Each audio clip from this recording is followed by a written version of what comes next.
Boom! There it is, ladies and gents. Legacy. Legacy is a lot of the reason why I do what I do. I'm sure it's why you do what you do. And if you want your family to maintain some of that legacy, then today's show's for you. Let's get this one started. Here we go.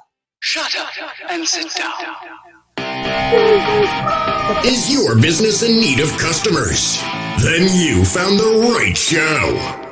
Hernan Cias is the business bro, and he makes getting customers fun and easy.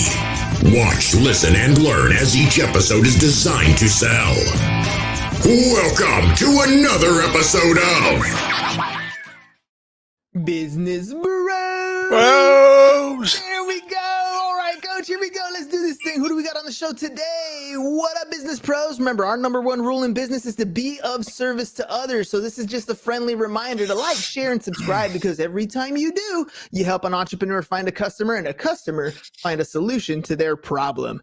All right, so by the way, did you guys know that only 3 out of 10 businesses transfer to that next generation? That means more than 70% leave the family altogether. So if you've ever thought about passing your business on to your future generations, then today's episode's for you.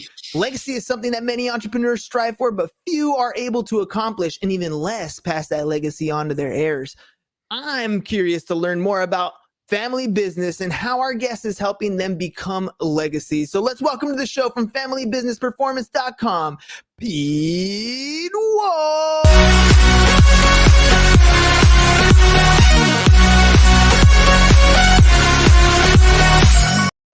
Oh, Pete, we have a party every time. Welcome to the show. Thank you so much. Love your energy, dude. Energy's contagious, and teams get a certain kind of energy, right? So family business teams get a kind of energy. So if dad's a real pain in the ass and a hard ass, it goes a certain way. If they're collaborative, it goes another way. And you just said it. I mean, 7 out of 10 of them fail. So obviously something's not going right. So what we do is help people step back and figure out what are the right ingredients to be one of those successful businesses that moves forward. But I love your leadership. I love your energy, and I appreciate you allowing me to be here. Thank you, Coach P. Really appreciate it. Zig Ziglar says selling is all about a transference of energy. You talk to almost anybody in business, whatever the leadership is at the top, it tends to trickle on down. I hope, as a patriarch of my family, if I'm a little fun and a little good karma spreading out, then hopefully it comes back my way in the home as well as outside the home. So, hey, man. The idea is I get to turn on the microphone every single day, talk to someone new and learn from them. Might as well make them smile too, right, Coach? Totally. That's great. Totally. And a locker room gets a certain kind of energy. And, you just said it right there. What I do is help people, again, step back and figure out what's going on in the family system, because it's really hard. I have a 32-year-old son, 30-year-old daughter, and I joke with them and say, hey, you could coach my kids differently than I can coach them. So it's really hard inside a family also, when you're talking with your family, for them to get an objective view. So a big part of what we do is to try to give them what I call a reality check, because the family always thinks they're doing something a certain way, but it's hard for them to keep track of that. And then when you get in-laws, I mean, a lot of family businesses start with a founder, then they've got kids, and then those kids get married and they have kids, and all of a sudden it gets a lot more complicated. And if dad or mom wants to say, like, hey, son number 2 or daughter number 3 is the right one to run this company, you know what's going to happen in the family? The family's going to get all pissed off. It's going to get hurt. And a lot of the families I work with are very successful financially. And then all of a sudden that's the old, like, kind of like the turd in the punch bowl. I mean, when they say that kind of thing, it just ruins the whole vibe of the family. So we have developed a bunch of tools so that families can really step back and go, well, let's put son number 1, daughter number 2, son-in-law number 3. Let's put them on the scale. Let's put them on the x-ray machine and see what their business skills, what their acumen is, what their leadership skills are. So we can help them make a good decision about who's supposed to run the family business. Does that make sense? It totally does. Einstein had a line that we used to say at the beginning of the show saying, problems cannot be solved by the same level of thinking that created them. And it reminds me exactly of what you're describing. You got to kind of take a step back and look at it objectively, but it's hard to do if you're the one living that lifestyle. And just for clarity's sake, what's the difference between what you're doing and an estate plan, for example? Well, it's a really good question. The estate planning folks, they're the numbers crunchers. They're the numbers nerds. They're the people that are really helping the family figure out how much do you have, how are you going to pass it along, not give too much to Uncle Sam, that sort of thing. So we work a lot with estate planning attorneys because we're in the leadership development business. We're teaching them leadership, communication, this idea of deliberate practice. And I work and have been working with successful companies for over 20 years. So these are the things that really good companies do. The estate planning attorney puts together a beautiful plan, but guess what?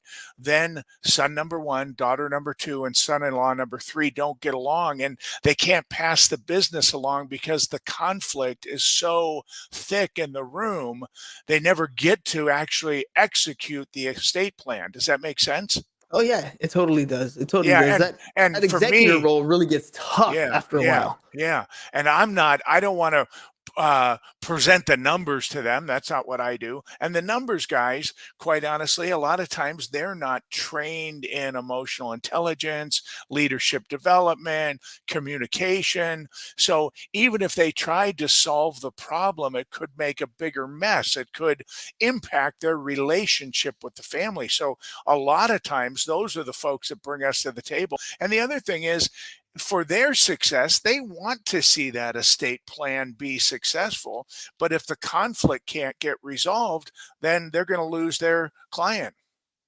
Well, let's talk about that because, okay, so we can see the difference between the estate plan and what you're doing. Okay, putting people in line, but that really, to me, brings up that idea of who's going to be the successor. So you're talking about leaving somebody in place, but I feel like to actually have a successor to come in and effectively run your company, it's not a hand-picked type thing. It's almost like a grooming type scenario that has to happen if you're going to pass it on and you avoid a lot of these problems. So I guess my question is, what's the time frame involved when you're thinking of moving on from your company to put a plan like this in place? You're very smart and you've been doing this kind of stuff for a while.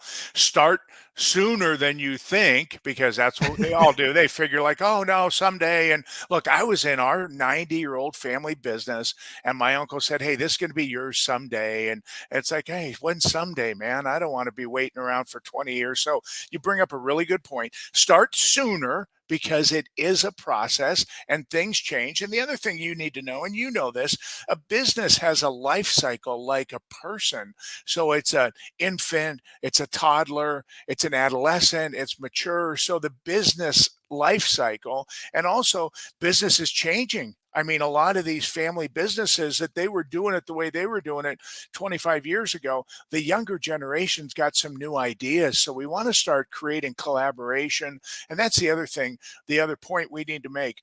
A lot of times, mom and dad, they ran the company, they had a handful of employees, but a lot of the companies we work with now, they might have 50 or 100 or 200 employees, and they've got a level of management outside the family. So the business has evolved and the leadership needs to evolve. And that's a really important thing. I talk in metaphors and analogies. So we're trying to figure out who's going to fly the family Learjet. We need to make sure that somebody really has the skills, they've been vetted, they've been trained, because this family, everybody is relying on the wealth that it's created or it could create. And we don't want to take a misstep and hand it to Junior, who thinks he knows how to fly a plane, but he doesn't really know how to fly a plane. So we work with them over a period of time to work with their outside managers to establish what are the competencies for leaders. There's a great article called The Test of Princes. And what that talks about is that for the young and upcoming princes, there is, technical knowledge in the business. There's that you've shown good character in your decision making, that you can relate to the employees. I mean, there's a lot of tests And many of those successors might have one or two of those boxes checked, but they don't have three or four or five. And that's where we can help them put together a plan and create that development plan that'll take could take quite a while for them to evolve. You mentioned that, every family dynamic is different, every business is different. So when you're creating some of these plans, what stuff is like the core that you're looking for that every business should have in place? And how do you make that not a one size fit all? How do you apply it so that it's diversified so that it fits that company and that family dynamic? That's a great question. So at familybusinessperformance.com, there's some different assessment tools. One of my favorite that clients love is called the landmine detection map, by the way, because there's these landmines that are under the surface. We know they're there and we're just afraid to deal with it. So we have a series of tools and we've got a track. I overuse the sports analogy. I don't really know what channel ESPN is on my TV, but the sports analogy is we got to practice, we got to keep assessing where we're at. So we've got several free assessment tools for them to see how are our and to the question you asked, what are our personality styles? That's important. What's our work ethic? What's our background? What is our academic record? These are all the things that, you and I could both say that we get a good sense of successful business people and non-successful business people. So, but of a lot of it is like, what are their competencies? What are their personality styles? What's their culture of their company? What are their values? We want to help them really detail that in a way that really creates a good foundation for the team to work together. Does that make sense? Yeah, yeah. I mean, the foundation is always crucial. If the foundation isn't great, I mean, you've heard Bible analogies. That's why you don't build a castle on the sand, right? Because it'll Yeah. always sink. The foundation is always the key. But I think oftentimes what people overlook are some of those fundamental practices, some of those little Mm. things that they got to do. So can you dive into one of your tracks and kind of give me some of those details that you work with on a regular basis? If I'm coming to you as a client, maybe what should my company look like as I enter this? What would it look like as I exit this? Yeah, great question. So again, the cornerstone of my work are a couple things: deliberate practice. So and that's like staff meetings, team meetings, employee reviews. These are all forms of communication. So when we come in, we want to say, how often are you getting together? And I call it rehearsal, like where you're getting together and discussing how did we do last week. And I have this idea called reflective practitioner.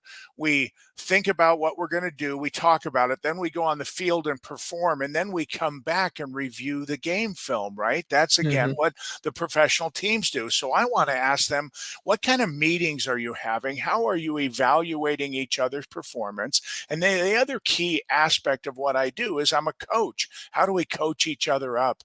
Can I coach my brother? Can I coach my brother-in-law? Can we coach each other? Can we give each other feedback? Because we got back in the room, we saw that we fumbled the ball last week, but now can we get good at dissecting what was the breakdown on that fumble?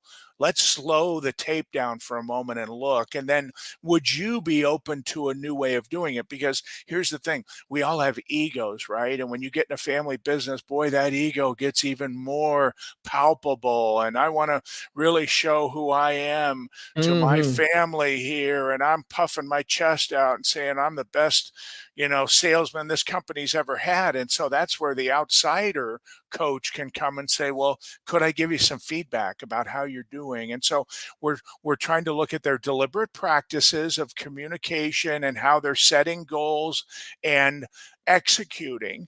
And then we want to really delve into the feedback they give each other and then holding each other accountable. This is a really important thing. Again, really hard in business. And another thing that we have is a three-circle model. So we have the family circle, and we have the management circle, and we have the ownership circle. So in my family, when we were going over to the family dinner and I was all pissed off at my uncle because something wasn't going well, I said to my wife and kids, probably my wife especially, hey, when we walk in there, we're going to give Uncle Tim a big hug and a kiss. Life is good. And she said, well, hold on. Aren't you all pissed off because last week we had that big meltdown at work and you guys almost killed each other in the conference room? And I said, no, when we walk in there, we're a family. And people struggle with that a lot. It's like, Mm, hey, when you put your cleats on and you walk on the field, then we have this relationship. But then when you invite me over to your kid's birthday party this weekend, you'll never know that we had anything going on at work this week because I'm a professional. I'm a grown man. You're a professional. And people struggle with that a lot. We came over to the family birthday party and then I grabbed your wife and I said, what a jerk he was last week. And he totally screwed up that one account. And so we got to teach them how to create boundaries. So when we're yes. in the families, when we're in the business circle, we learn how to give each other feedback, coach each other up, or make a hard decision, which is to say, dude, you don't even have your cleats on. You forgot your helmet in your car and you fumbled the ball 3 times. So we actually need to cut you from the team. But Mm. those are the things that the families can't deal with. So we try to build this skill and give them these tools so that they can have some of those conversations. Those gotta be extremely tough because, okay, first of all, those are already tough conversations in any corporate environment, but you're Totally. adding the element of family, which is completely different because that's a different dynamic. It doesn't end at the office. It can go home. So you taking it, one step further and really addressing that situation and Yeah. understanding that yes, this stuff can happen. This is how you create barriers around that. This is how you create constructive criticism versus versus just critiques, right? Like this. Or yeah, like taking out some other personal agenda that's going on. I never really liked you since you got married to my sister, and so I'm going to take a chance to, hit you upside the head here in the family business thing. Now, Lou Holt said something that I loved, and he said, "I never critique the performer; I critique the performance." And this is Yes. what I try to teach people too. I said, "Look, it's just business. It's just business. Your quota was $1 million and you only produced 600,000. I know you think I'm picking on you because you're my brother-in-law, but all of our other salespeople hit their numbers at $1 million. So we're trying to depersonalize it a little bit too. Now, one Mhm. of the things you need to know, my uncle, God rest his soul, love him dearly, great guy. His picture's right here on the wall behind me. And I thought, man, he's being just a real jerk to me. He's just really grinding me. So when I left the business and I started coaching in corporate America and realized, hey, there's some really good CEOs, that's what they do. They grind you. They manage you. They stay on top of you. But I added the element, well, he's picking on me because I'm his nephew. And it's like, no, actually, he's actually just being a good CEO. So That's right. again, I got to depersonalize it and tell people these are the best practices of well-run companies, and that's what your guy's doing. Now, there can be a flip side to that too, where dad actually is holding you back, or he's not giving you enough responsibility or enough what I call autonomy. He's not letting you make decisions. So that's where I come in. I get to say to dad, like, hey, dad, you got to give this guy some more leash, man. You got to give your kids more rope to work with, and you're not proving anything by being the smartest guy in the room. Let them make some decisions. Let them learn and fail a little bit on their own. So there's so many dynamics to it. It's so funny because I think, our show has a lot of solopreneurs, right? And I think Yeah. part of growing from being a solopreneur to actually being a business owner is that ability to let go and Yeah. allow someone else the ability to make a mistake on your dime, right? Like No question. their mistake is on your dime. But if you're ever going to grow your business, you need to be able to remove yourself from that position and allow them to make those decisions, those mistakes, and learn those lessons and then move in the same direction within parameters, right? You said certain parameters, of course. But again, add that same exact element to your family member, and it doesn't matter if you have a company with 100 employees. The minute you put your son in the game, now all of a sudden, I can imagine that CEO is standing there thinking, I don't want him to make a mistake. I just want him to be good. I want him to improve. I don't want him to damage my name. At the end of the day, this is my call. Like all these things, again, as if he was a solopreneur one more time, and you're dealing with that extra dynamic. I mean, Yeah. am I describing it correctly? No, you really aren't. I think a lot of solopreneurs, and I've been a solopreneur on and off for 20 years, I think we all would like to have a business that has more legs to it, that can last just past us. Or I have coaches that work on my team. I've written a couple books. I've got my website that attracts a lot of families from all over the world. And so part of what we do, and we work with some solopreneurs as well, but I think every solopreneur would love to have their business grow. Back to that piece about a toddler, an infant, a toddler, a teenager. I think most of those people would like to have a business that has some sustainability beyond them. But you Hmm. also bring up a good point, which is like, don't just do it for the wrong reasons. And here's the thing, my 32-year-old son, my daughter, they have different interests. Our family business had 300 employees.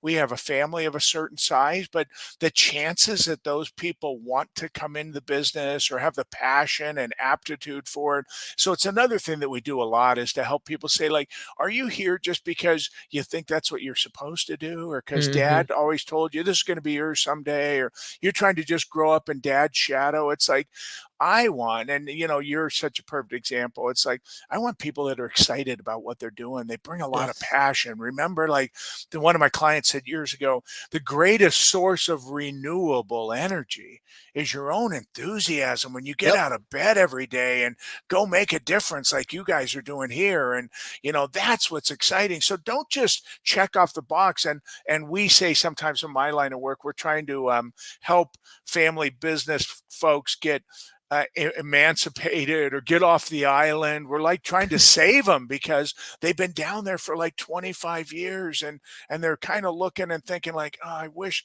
I always wanted to be in the blank business, but I came down into this business. So that's part of what we got to do too, is to give, and it's what I call trimming the family tree, pruning the family tree. So we Mm. got to come in and say, hey, your brother over here, he's mailing it in. He's coming in late and making up for it by leaving early. And he's telling everybody he's the best performer on the team. We need to cut him off the team. He needs to go away. I mean, he needs to go do something on his own. Oh yeah, oh yeah. Sometimes that you can't always choose the personalities that fall into your business, right? But you Right. can choose which personalities remain in your business. No That's for question. sure. So that's really what happens there. Not everybody's a shoe in. Not everybody's a fit. Not everybody wants to do it. But Well, eventually now, we'll shift those things around, and you'll figure out who's going to be on the bus and what seat they're supposed to be on, right? well, and here's the thing.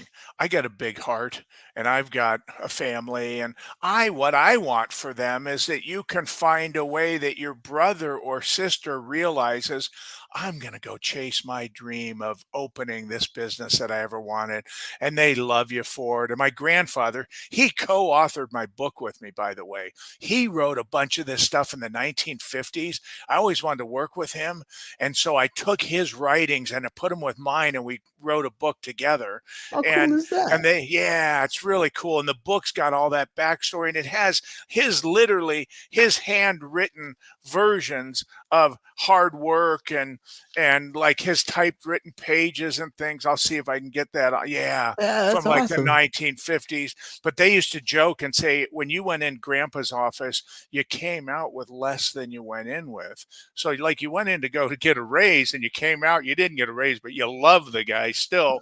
I mean, with these families, I want to teach them how to gently walk each other down a road of happiness. I mean, you can find Mhm. business partners to be, but you can't usually get a new brother or sister. So, one of my goals is to teach people how to do it in a way that it feels okay. So, I left our family business, but I left with my head held high, loved my uncle, loved him till the day he passed. We sold our business later after that, which was great. I mean, the last thing you want is, and this is what happens a lot, is that the dream was it for it to be this, and it turns out to be like this big source of conflict in the family.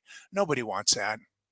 No, no, no. But unfortunately, without any proper planning, that's what ends up happening a lot of Well, times. And and without proper, practice, yeah, practice, in right? Yeah, practice. Well, yeah. Coach P, we're getting low on time. I want to make sure that we get everything squared away. So, you have a book coming out, and tell me a little bit about the playbook. Tell me where we can get it. Family Business Playbook. You can get it at familybusinessperformance.com. It also comes with a video training class for your family, and it comes with email support for the first 90 days. So when you go get the book, you can, start to see all the exercises and tools, but you can also get help from us trying to implement it in your family. Family Business Performance. Check out the landmine detection map, which is a free tool, and the family business scorecard are really great tools. Let me ask you, business bro, where's your bro? My Do I bro, do you my do you need some of my help? I mean, no, we're really, really good actually. No, he started with me. He committed with me for 3 years. So I put him good, through a daily podcast for 3 years, and then he's taking a little bit of a hiatus, and we'll see good. if he comes back. But he committed to 3 years. He gave me 3 years. I can't knock him for that. If he comes back and there's any issues, you make sure and call me because I owe you one. I could do a little bit of coaching. Yeah. Sounds good to me. Sounds good to me. All right, Coach. I got another question for you. Everybody who comes on the show comes on for different reasons. Why did you decide to come on the Business Bros today? One is I love your enthusiasm. I just love your brand. I mean, that's the thing. You get a sense of people, you get a sense of their brand. And the beautiful thing for you is who you are lines up with your brand. You're never quite sure, but you absolutely line up. And the other thing is, I'm 60 years old. I've had a great life, a great career. I want to try to help as many people as I can. My top mission right now is to not have 5 new clients. My top mission is to have my free tools in the hands of 500 families worldwide. So getting to make a difference, really getting to have an impact. And this world we live in now, which is just amazing that you get to be here and be talking to people and sharing ideas. And I consume a lot of podcasts and books, and I just like to be on them and spread the word. That's why I came on. Well, thanks, man. I mean, it literally helping people is for me the teaching part. When I show somebody something they didn't know and the light bulb goes off, ding, Totally. that look, I'm like, that drives me. I'm like, yes, let's do it again. Let's find another one. Let's find another But one.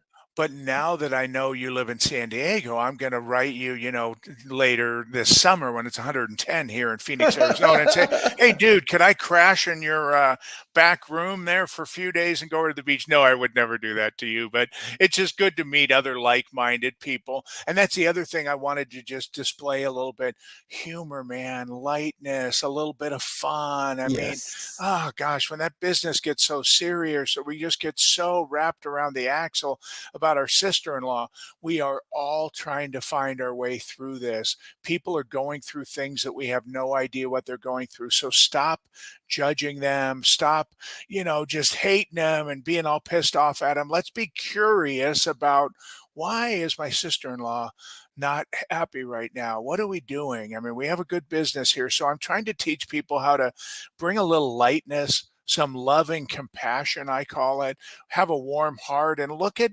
different ways that we can get from point A to point B. And you're making a big difference, mister. Thank you. And it's all about putting a smile on your face. I mean, you get a choice every single day. You can wake up pissed off and take on the day that way, or you can just be grateful that you woke up in the first place, and you'll have a completely different day. Your mindset is everything. How you approach anything is how you approach everything, I guess. Or at least that's what I'm told. I You know know, we all have it's true. moods that go up and down, but for the most part, what your intent is, I think you'll get out of life as well. It's totally true. And I just was listening to something last week. They said they asked all the smartest psychologists on the planet, what's the number one thing? And they said, you are what you think. You Yep. are what you think. So if you think you're going to have a great day, you're going to have a great day. And if you think you're going to have a bad day, you're going to have a bad day.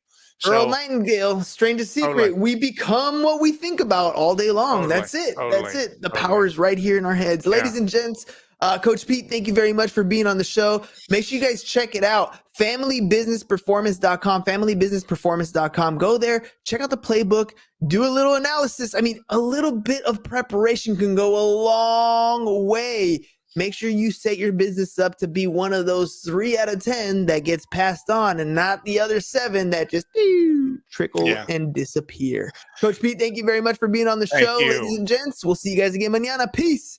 And we're out. Thanks for watching The Business Bros. If you're ready to get more clients and want to work with The Business Bro, visit our website, www.businessbros.biz, and click on the Need More Customers button, or learn how to generate more referrals with our video testimonial packages. Go to www.businessbros.biz and start getting